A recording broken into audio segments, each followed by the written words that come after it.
A secret passage, a knockout punch, and the return of a hero we all thought was gone forever. Welcome back to our channel, everyone. Today is an absolutely beautiful day to dive deep into the drama. And we have a blockbuster of an update to discuss right now. I am literally shaking right now. I cannot even feel my fingers as I type this because I am still vibrating from the adrenaline of that final scene. I mean, I just finished watching the latest episode and I had to immediately jump on here to vent to you guys because if I don't get this out of my system, I am going to explode. Can we talk about this? Are you guys seeing what I am seeing? Because I genuinely thought I was hallucinating. I thought the writers were just playing another cruel trick on us to boost ratings. But no, they actually did it. They really truly did it. And I don't even know where to begin because my brain is just a chaotic mess of joy, confusion, and pure, unadulterated soap opera drama. So let's just set the stage before I completely lose my mind over the climax. We are down in the damp, depressing, claustrophobic sub-basement of Windermere. You guys know how much I hate this set right now, because poor Jocelyn, Jax has been trapped down here for what feels like an absolute eternity. I mean, since Halloween. Give the girl a break. And now Ross Cullum, who's officially on my last nerve, by the way, has just ambushed. Liesl Obrecht chloroformed her and tossed her unconscious body into the cell like a sack of potatoes. I was already fuming at my screen. I was like, really, we are torturing Mutter now, because Liesl has been through enough. She lost Britt. She lost Nathan, and now she's being forced to complete Caesar Faison's twisted cold fusion prototype. It is genuinely sick. And standing over them is Cassius, the ultimate fraud. The fake Nathan. I have hated this guy since the second he showed his face and tried to hijack the life of a man who is 10 times the hero he will ever be. He's standing there in the darkness of the Windermere sub-basement looming over his own mother, ready to force her to do Jen Sidwell's dirty work the second she wakes up. I was literally screaming at the TV for Jocelyn to use those shivs Anna Devane left behind. I wanted blood. I wanted Jocelyn to just tackle him. Because seeing Cassius parade around wearing his dead brother's face while torturing his own family is just too much to handle. But wait. Just as Cassius is getting ready to go full villain on his own flesh and blood, the stone wall shifts. You guys know the Windermere secret passages. We've seen them a million times. We've seen Nicholas use them. We've seen Spencer use them. We've seen every Cassadine and their mother creep through those tunnels. So when I heard that grinding stone sound, my first thought was, okay, who is it this time? I thought maybe it was Lucas Jones, since we know he's been snooping around the castle trying to get revenge on Pascal for Marco's death. Or maybe it was Carly because she's been poking around ignoring Valentine's warnings. I even had a wild thought that maybe Jason broke out of WSB custody and came to save the day. But I was so wrong. I was so wrong. The figure that stepped out of the shadows was the real Nathan West. I am not kidding, I dropped my remote. Nathan West is alive. The real, actual, genuine Nathan. The good guy, the cop, Maxie's husband. He just stepped out of the darkness from that secret passage like an absolute avenging angel. And he looks rugged, you guys. He looks like a man who has been through hell and back. The spoilers and rumors were right. He has been held captive by some underground organization for years. And you can see it in his eyes. He's got that hardened survivor look, but it is undeniably him. I've been watching since 2015, and this is the best thing they've done in years. I remember exactly where I was when Nathan died. We all mourned him. We watched Maxie's heart shatter into a million pieces. We watched Liesl completely lose her mind with grief. We went through all the stages of mourning with these characters. And now, he is standing right there in the Windermere dungeon. I am getting emotional just typing this.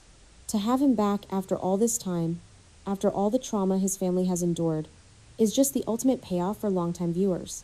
And he didn't even hesitate. He didn't give Cassius a chance to monologue. He didn't stand there and explain how he survived, or where he's been. He just walked right up to his evil twin and bam, a literal knockout punch. A punch of pure steel. It was the most satisfying right hook I have ever seen on daytime television. Cassius went down like a ton of bricks, just folded instantly. And I cheered. I woke up my dog because I yelled so loud. Because let's be real, Cassius has needed a punch to the face for months now. He has been parading around deceiving everyone, trying to get with Lulu, which, by the way, gross and just being an absolute menace. To see the real Nathan be the one to take him down. It's poetic cinema. It is exactly what we needed. I know some people are loving the whole evil twin trope, but personally, I was getting so tired of Cassius. Good riddance to that guy. Let him stay unconscious on that dirty floor.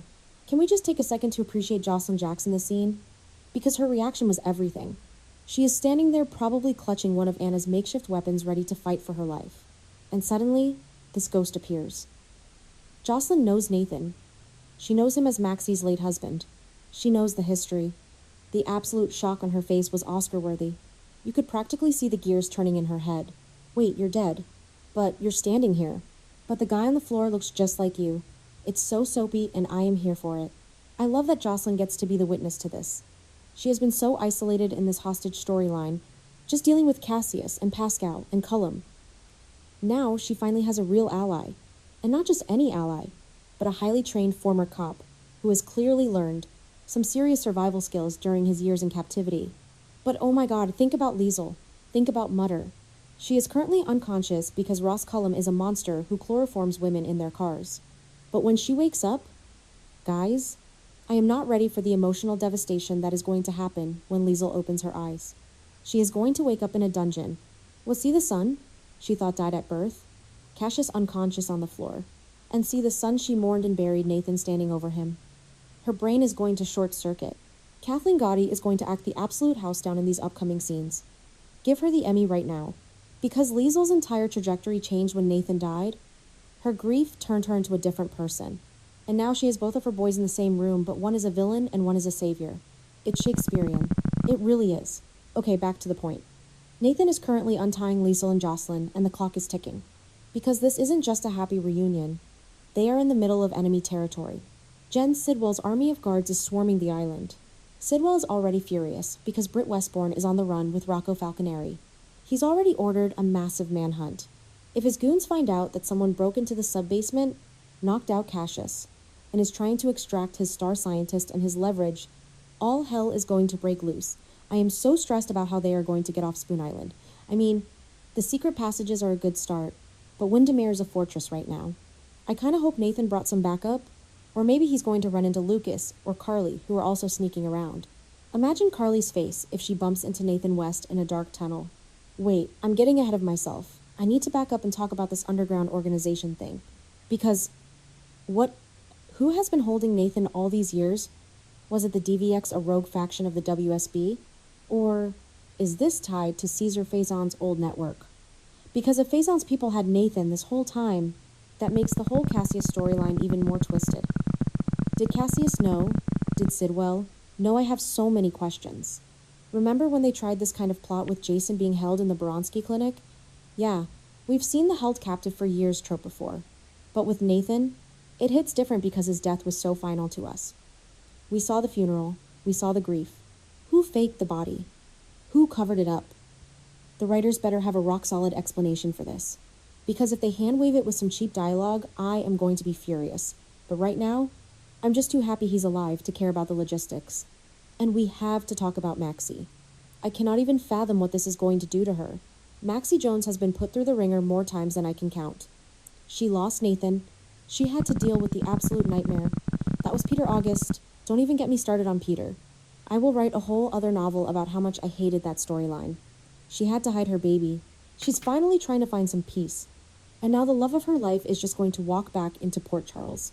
I am crying just thinking about their reunion. Spinelli is going to lose his mind. Felicia and Mac are going to lose their minds. This is the kind of legacy character return that makes watching soaps for decades completely worth it. I know some fans are probably worried about how this disrupts current pairings, but I don't care. Nathan and Maxie belong together. Period. But wait, it gets messier. Because think about Dante and Lulu. Lulu just woke up from her coma. Dante has been a wreck trying to find Rocco, who ran away with Britt. And fake Nathan Cassius has been hovering around Lulu, and Lulu even admitted to Carly that she still has feelings for Dante. The canvas is a giant web of complicated feelings right now. When the real Nathan shows up, how is Lulu going to react? She thought the guy walking around town was Nathan, but it was Cassius. Now the real Nathan is back, but he's Maxie's man. The domino effect of this return is going to touch literally every single family in Port Charles. The Quartermains, the Spencers, the Scorpios, the Corinthos family, everyone is connected to this. I also think this is the beginning of the end for Jen Sidwell. Sonny and Laura have been plotting to take him down legally. They just got Pascal to flip and give up the safe combination. Lucas is on a revenge mission for Marco Rios. And now Nathan West is infiltrating his stronghold. Sidwell is surrounded by enemies on all sides. I know Sidwell is ruthless. He shot Henry Dalton in cold blood. He ordered Cullum to do his dirty work, but he has never faced a coordinated attack like this. Nathan is a wild card. Sidwell didn't calculate for a dead man walking out of the walls. I am so here for Sidwell's empire crumbling. I want to see him in handcuffs or worse. I want Nathan to be the one to slap the cuffs on him. And what about Ross Cullum? That guy is public enemy number 1 right now. He chloroformed Liesl, he murdered Marco. He's hunting Britt and Rocco, and he wrongly accused Danny of shooting him. Cullum has a target on his back the size of New York. I read some spoilers hinting at a whodunit murder mystery for Cullum, and honestly good. Let someone take him out. Maybe Nathan will do it to protect his mother and sister. Maybe Jason will do it once he gets out of WSB custody. Maybe Lucas will do it. The list of suspects is a mile long. But right now, Nathan needs to focus on getting Liesl and Jocelyn out of that sub-basement before Cullum comes back down to check on his prisoners. Look, I know I am rambling, but I am just so overwhelmed with emotion. This show has had its ups and downs lately. The whole Curtis and Isaiah lawsuit drama has been dragging.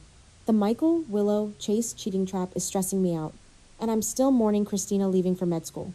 But this Nathan West reveal, this is top-tier soap opera storytelling. This is why we tune in every single day. We endure the slow burns and the frustrating storylines for moments of pure, unadulterated shock and triumph like this. I am begging the writers, please do not mess this up. Give us the emotional reunions. Give us the backstory. Let Nathan be the hero he always was. I'm going to be rewatching that punch scene on a loop until tomorrow's episode. I literally cannot wait to see what happens when they make it off Spoon Island. Will they go straight to the PCPD? Will they hide out at the Quartermain Mansion? Will Nathan run into Dante first? The possibilities are endless. I need to know what you guys think. Are you as hyped as I am? Did you see this coming, or were you as blindsided as I was? Drop your thoughts. Your theories, your tears in the comments, because I need to talk to people who get it. I'm gonna go try to sleep now, but let's be real. I'm just gonna be staring at the ceiling, thinking about Nathan West.